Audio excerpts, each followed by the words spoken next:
Hello, welcome to the Rybrary. I'm your Rybrarian. Hope you're all having a good day here today. It is a gloomy day here in Portland, Oregon, as we do.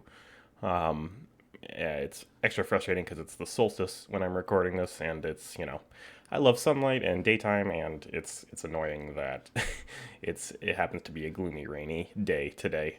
Um, but it's kind of fitting for this video since it will be sort of a Portland themed video a bit. Today is my first ever book haul video, and it's going to be a special one because this is a book haul that I got during Portland Book Week. Portland Book Week is an event that focuses on highlighting the independent and brick and mortar bookstores in the Portland area, and there's 60 participating bookstores, and there's events and raffles and all kinds of stuff. As part of Portland Book Week, I went to 5 bookstores and I picked up some books, and I will be talking to you about the various books that I bought and the stores that I went to. So yeah, let's get it started. The first bookstore that I went to on my bookstore crawl was Wallace Books, which is this is my second or third time going to the store, and it's awesome. It's like it's like in a small house, and it's just really like crammed completely full with used and new books, mostly used, but some new books. And it like just every nook and cranny has books, lots of used stuff that I was pleasantly surprised to find used copies of. I try to buy used books, where possible. I really like how they have it set up in there. They, apart from having books on shelves and stuff like that, they have like bins dedicated to like certain authors or like a couple authors and they'll just have like descriptions on the bins of like what they're known for, like what stylistically they do in their work, and it's a cool way to for some of these bigger authors with lots of works to oh, I know that name. Here's what they have to offer, and here's what people think of their works. So the first book I picked up from Wallace Books is Neuromancer by William Gibson, the classic sci-fi novel from I believe 1984, and is this book that is known for kind of kickstarting or defining the cyberpunk genre. I'll just go ahead and read the back here for you. Case was the sharpest data thief in the Matrix until an ex-employer crippled his nervous system. Now a new employer has recruited him for a last chance run against an unthinkably powerful artificial intelligence. With a mirror-eyed girl, street-smart samurai riding shotgun, he's ready for the silicon-quick, bleakly prophetic adventure that upped the ante on an entire genre of fiction. So yeah, I'm very much looking forward to checking this out. I've heard it's maybe a little challenging, but that's not necessarily a deterrent for me. I mean, there is a line, for sure. I'm not, I'm not that kind of reader who looks for the most challenging things I can find, but I think you should always be trying to challenge yourself and try to get something out of works that might not be as surface level. Okay, next up is called First Campaign by Luke Short. This is as the cover might, this lovely cover might indicate to you, is a western. It was published in 1965. I was just looking at Luke Short, and apparently he's fairly prolific with regard to his westerns. At least 10 of them, according to the Wikipedia article, have been made into movies. I have zero experience with westerns at all, let alone like classic westerns, of which there's a lot of this kind of thing. I just liked the cover, and I figured I would use this as my sort of entryway into the genre. I do have some of the bigger names on my TBR, like Lonesome Dove and that kind of thing. But yeah, I just figured I would give an old-fashioned western a try. It's a thin one. It's probably under 200 pages. Yep, it's just under 200 pages. Again, this is called First Campaign, and the blurb on the back, they were electing the state's first governor, and it was no tea party. The mine companies put up a bought man. The cattlemen ran Hal Halsey, a big man with a past. The companies waged a campaign of smear, fear, and murder. Truth was the underdog until Halsey's two sons, one legitimate, the other bastard, campaigned for justice their way by strapping on their guns. Yeah, so gunslinging Western stuff seems like it could be fun. Who knows? I have no, like I said, I have no knowledge of this genre. So we'll see how it goes. And the final one I picked up from Wallace Books is The Fisherman by John Langan. This is a cosmic horror novel. I'm a big cosmic horror fan, and whenever you see discussions of great modern cosmic horror novels, this is always on the list. I think it came out in 2016, and I'll go ahead and read the back. In upstate New York, where I'm from, as an aside, in the woods around Woodstock, Dutchman's Creek flows out of the Ashokan Reservoir. Steep-banked, fast-moving, it offers the promise of fine fishing and of something more, a possibility too fantastic to be true. When Abe and Dan, two widowers who have found solace in each other's company and a shared passion for fishing, hear rumors of the creek and what might be found there, the remedy to both their losses, they dismiss it as just another fish story. Soon, though, the men find themselves drawn into a tale as deep and old as the reservoir. It's a tale of dark pacts, of long-buried secrets, and of a mysterious figure known as Der Fischer, the fisherman. It will bring Abe and Dan face to face with what all they have lost and with the price they must pay to regain it. So yeah, I'm really looking forward to this. Like I said, I'm a big cosmic horror fan. I know that John Langan is friends and sometimes collaborators with Laird Barron, who is another cosmic horror author that I really like. So yeah, here's hoping it's really good and lives up to the hype I've built up for it in my mind. The next store I went to on my Portland Book Week book crawl, bookstore crawl, was Annie Bloom's Books. This one's close to my house. I've been there a bunch of times. It's a cool little shop. More of a traditional sort of structured shop than Wallace Books, but really nice, and definitely bought my share of books there. I only picked up one at Annie Bloom's Books, and that is Gardens of the Moon, the first book in the Malazan Book of the Fallen, the 10-book high fantasy epic by Steve Erickson. I don't really even know what this is about, and I've heard that like from book to book, it's like changes locations and changes big plot elements, and that it takes the span of the 10-book series to kind of all come together. And there's lots of elements to it, but everyone seems to love it, so I figured I would grab the first book. I'll go ahead and read the back. The Malazan Empire simmers with discontent, bled dry by interminable warfare, bitter infighting, and bloody confrontations. Even the imperial legions, long inured to the bloodshed, yearn for some respite. Yet Empress Lacine's rule remains absolute, enforced by her dread claw assassins.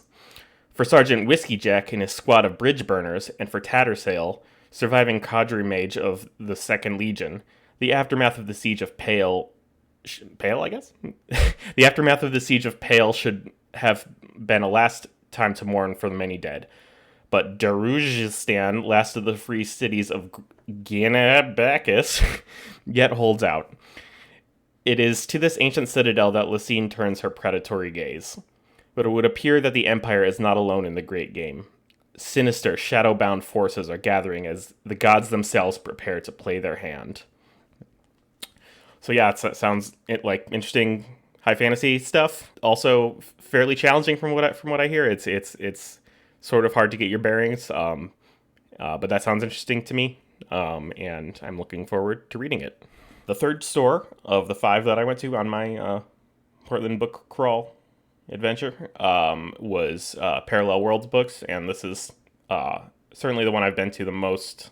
Well, no, that's not true, but second most of all these 5. Parallel Worlds is a tiny little shop. It's like 200 square feet or something in there, and it's delightful. It's just like from floor to ceiling, all the walls filled with books, and it's a genre specific store for sci-fi, fantasy, and horror, mostly sci-fi and fantasy. They have a lot of great, like, older classic sci-fi stuff and lots of new, like, great new stuff. So the first book I picked up at Parallel Worlds on this recent visit was this called Your Body Is Not Your Body. It is a short story collection, weird horror short story collection, written by trans authors and focusing on trans subject matter. It benefits trans youth in Texas, apparently. I'll go ahead and read the back. A centaur seeks illicit surgery in an alien bodily modification club. Two medieval monks react to their transformation and demonic pregnancy in very different ways. A resourceful trans teen destroys sports bigots through the power of pluckiness and abundant body horror. A stellar cathedral crosses galaxies to dump the corpse of God into a star before the mission devolves into a panoply of psychedelic orgies. A doxed teen falls victim to violent assault and dishes out some harrowing retribution of their own. Over 30 trans and gender nonconforming creators unite to voice their rage, and the rules of conventional horror go out the effing window in this collection featuring murderous pleasure bots, proselytizing zombies, acid-filled alien cops, science run amok, sorcerers, ghouls, cannibals, and that barely scratches the grave dirt. So yeah, that sounds really cool. I think it's, important for trans stuff to be out there and for these kinds of stories to be disseminated in this day and age. This was published by Tenebris Press, who I have I have another book by that I haven't that they put out that I haven't read yet, called True Cult, which is like a black metal choose your own adventure horror book, which was just too delightful sounding to me to not buy when I saw them tabling at the H.P. Lovecraft Film Festival here in Portland last October. So yeah, I think they do a lot of cool, weird horror stuff. And the other book I got from Parallel Worlds is Red Moon by Kim Stanley Robinson. I have to say I picked this up accidentally because I'm dumb. I have a copy that I got for free of Blue Mars, the third book in Kim Stanley Robinson's famous Mars trilogy, which begins with Red Mars, then Green Mars, then Blue Mars.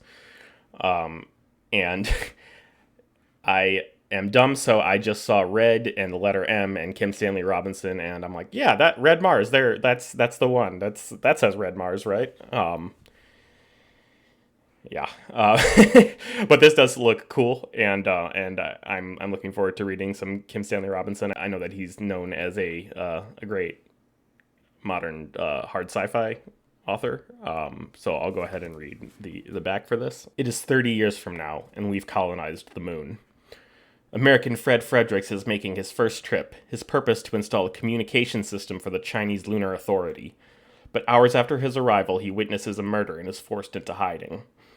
It is also the first visit for celebrity travel reporter Ta Shu. He has contacts and influence, but he too will find that the moon can be a perilous place for any traveler. Finally, there is Chan Chi. She is the daughter of the Minister of Finance and without a doubt a person of interest to those in power. She is on the moon for reasons of her own, but when she attempts to return to China in secret, the events that unfold will change everything on the moon and on Earth. Red Moon is a magnificent novel of space exploration and political revolution from New York Times bestselling author Kim Stanley Robinson. So yeah, that does sound cool. I do really want to read Red Mars and that series. But this seems like as good of a introduction to his work as any. So yeah, looking forward to that.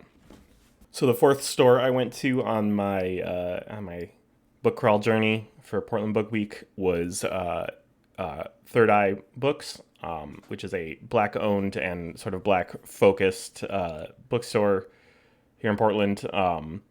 Cool shop, lots of stuff I had never heard of, and was having fun just reading the various stuff in there. So from on my trip to Third Eye Books, I picked up the entire Broken Earth trilogy, which is a modern sci-fi or fantasy. Not quite sure. It seems I've heard differing accounts on if this is sci-fi or if it's fantasy, somewhere in the middle. But yeah, it's considered sort of a modern classic. All three of these books won the Hugo Awards, I believe, and they're also Nebula Award winners. There isn't really like a blurb on here about these, but three terrible things happen in a single day. Esun, a woman living an ordinary life in a small town, comes home to find that her husband has brutally murdered their son and kidnapped their daughter. Meanwhile, mighty Sanzi, the world spanning empire whose innovations have been civilization's bedrock for 1,000 years, collapses as most of its citizens are murdered to serve a madman's vengeance. And worst of all, across the heart of a vast continent known as the Stillness, a great red rift has been torn into the heart of the earth, spewing ash enough to darken the sky for years, or centuries. Now, Isun must pursue the wreckage of her family through a deadly dying land. Without sunlight, clean water, or arable land, and with limited stockpiles of supplies, there will be war all across the Stillness, a battle royale of nations not for power or territory, but simply for the basic resources necessary to get through the long, dark night. Esun does not care if the world falls apart around her. She'll break it herself if she must to save her daughter. So yeah, that sounds cool. Also, didn't buy this, but they were giving out copies of the 1619 Project, which was a New York Times series of pieces done in the New York Times about slavery and its role in American history. So they were just giving these out, and I was like, wow, that's awesome. The New York Times Magazine's award-winning 1619 Project reframed our understanding of American history by placing slavery and its continuing legacy at the center of our national narrative. This book substantially expands on that work, weaving together 19 essays that explore the legacy of slavery in present-day America, with 36 poems and works of fiction that illuminate key moments of struggle and resistance. The essays show how the inheritance of 1619 reaches into every part of contemporary American society, from politics, music, diet, traffic, and citizenship to capitalism, religion, and our democracy itself. This book speaks directly to our current moment, contextualizing the systems of race and caste within which we operate today. It reveals long glossed over truths around our nation's founding and the way that the legacy of slavery did not end with emancipation but continues to shape modern American life. So yeah, it definitely sounds interesting. I have heard that, not necessarily with the book, but with the project that preceded it, that there's some controversy around some historical inaccuracies and that kind of thing. But yeah, it still sounds like an interesting read. Definitely looking forward to checking that out. Okay, and finally, my last stop on my Portland Book Week book crawl is Powell's. Of course, I had to go to Powell's. Powell's is, if you have been to Portland or you are familiar with Portland at all, or even are just a book person because they're well known outside of Portland, you'll know about Powell's. It's a bookstore here. It's a few bookstores.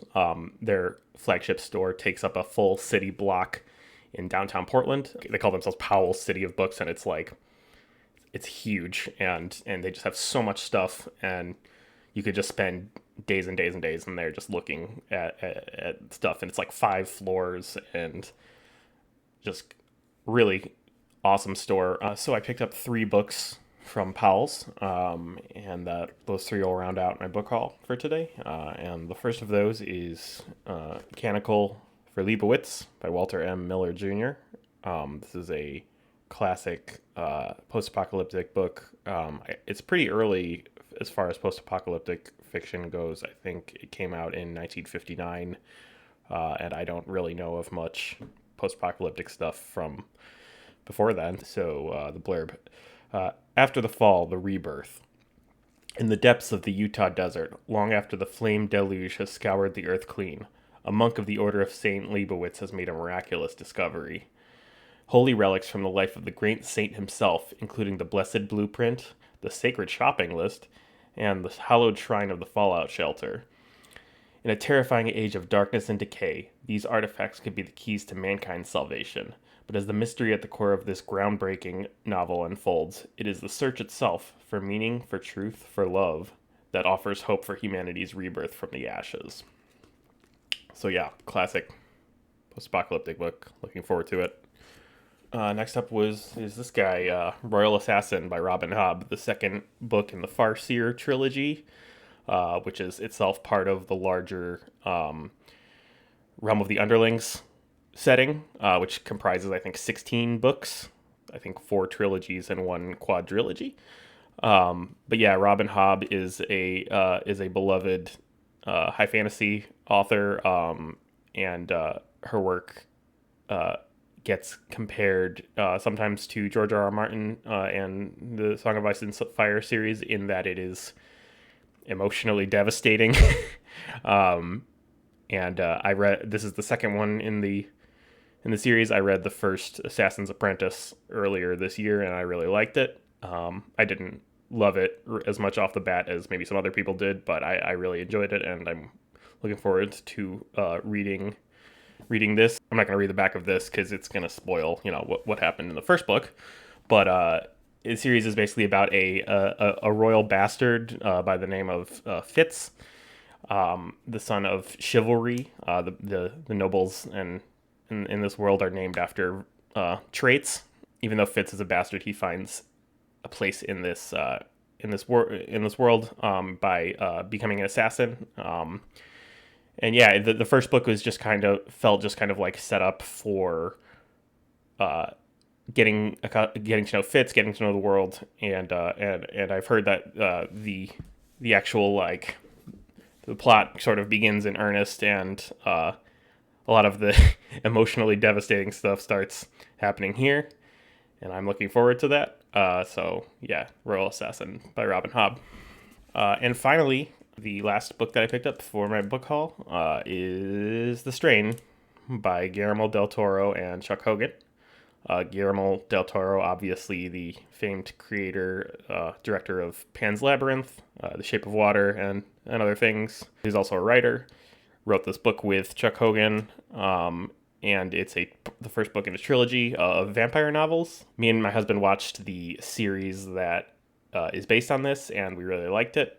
An interesting take on vampire stuff in that it's more treated as like a public health crisis, like a disease outbreak type thing, which is an interesting perspective on vampires. I'm not necessarily a vampire guy all the time. Like, it has to be the right kind of thing for me to enjoy it, and I did with the series, with the TV series. So here's hoping that the book series is good too. So I'll read the blurb. They have always been here, vampires, in secret and in darkness, waiting. Now their time has come. In 1 week, Manhattan will be gone. In 1 month, the country. In 2 months, the world. A Boeing 777 arrives at JFK and is on its way across the tarmac when suddenly stops dead. All window shades are pulled down. All lights are out. All communications channels have gone quiet. Crews on the ground are lost for answers, but an alert goes out to the CDC. Dr. F. Goodweather, head of their Canary Project, a rapid response team that investigates biological threats, gets the call and boards the plane. What he finds makes his blood run cold. In a pawn shop in Spanish Harlem, a former professor and survivor of the Holocaust named Abraham Satrakian knows something is happening, and he knows the time has come, that a war is brewing. So begins a battle of mammoth proportions as the vampiric virus that has infected New York begins to spill out into the streets. F, who is joined by Satrakian and a motley crew of fighters, must now find a way to stop the contagion and save his city, a city that includes his wife and son, before it is too late. So yeah, The Strain. Good stuff. And that will do it for my first ever book haul video. That was fun to make, and I'm looking forward to doing more of that in the future. I spent a bunch of money on this book haul run, so I'm going to hold off on buying some books for a while. I'm not one of those compulsive book buyer people, but I do like going on my little sprees here and there. But yeah, thank you for watching. I hope you got some good insights into some good books to read and some of the cool bookstores here in Portland. Support your local indie bookstores and make it a viable way for books to be sold in this new reality that is dictated by Amazon. Yeah, thank you for watching. Hope you have a good day. Take care.